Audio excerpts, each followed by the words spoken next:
Salut à toutes et à tous, c'est Skyfo. Aujourd'hui on se retrouve pour une nouvelle vidéo pour montrer comment créer un serveur gratuitement avec serveur.pro. C'est parti.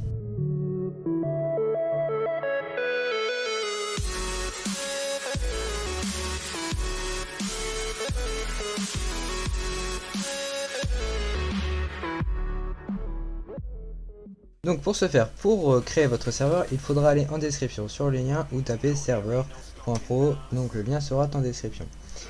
Il vous faudra créer un compte, donc sign up, voilà. Donc vous tapez une adresse email, donc je vais prendre l'adresse email de la chaîne YouTube. Alors, vous tapez l'adresse email.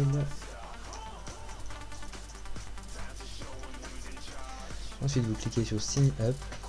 Donc là ça va vous envoyer un message pour confirmer votre adresse email. Donc on se retrouve tout de suite. Voilà, donc on se retrouve dans mes emails. Normalement vous allez retrouver le bouton Activate Account. Faites clic droit, donc moi je vais ouvrir une navigation privée parce que j'ai déjà un compte. Voilà, donc votre compte est créé, donc il vous suffit de choisir votre serveur. Donc là vous avez eu 0€. Donc vous avez 1 giga, donc ce qui est pas mal, mais par contre vous avez 10 slots au maximum. Donc si vous voulez faire un serveur avec des amis, c'est la bonne option. Donc ici vous allez choisir votre type de serveur. Moi je vais choisir en Spygot, parce que dessus vous pouvez mettre des plugins, donc la dernière version.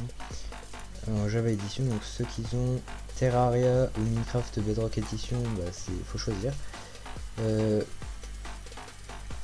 Ensuite voilà, donc vous faites Create Server. Là vous avez vu ici que ça vous a mis votre nom de pseudo. Donc il me semble que normalement avant la création du compte que ça doit être changeable. Donc j'ai zappé cette étape sûrement. Donc du coup ici vous avez toutes les fonctionnalités.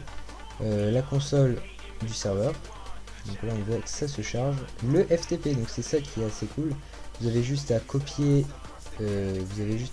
tout ceci, le mettre dans la FTP et vous pouvez déposer par exemple les plugins, des mods, etc. Donc c'est plutôt pas mal. Donc par exemple vous n'avez pas de données MySQL, donc ça c'est un peu dommage, mais bon c'est un serveur gratuit.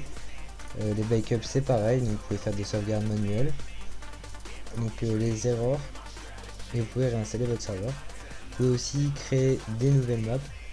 Donc ensuite vous avez donc l'équivalent du FTP mais sur le site. Ensuite donc la page du serveur, voilà, donc une fois que c'est fait vous sauvegardez et normalement vous avez un onglet pour accéder à la page du serveur.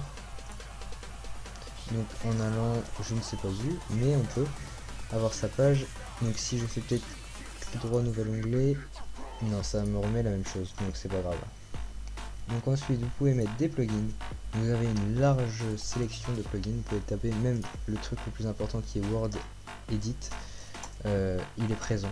Donc plus tard je vous présenterai un top 10 des meilleurs plugins pour votre serveur Minecraft, si ça vous intéresse. Donc voilà, c'est la fin de cette petite présentation du serveur. Donc n'hésitez pas à liker si ça vous a plu et de vous abonner. Bye bye.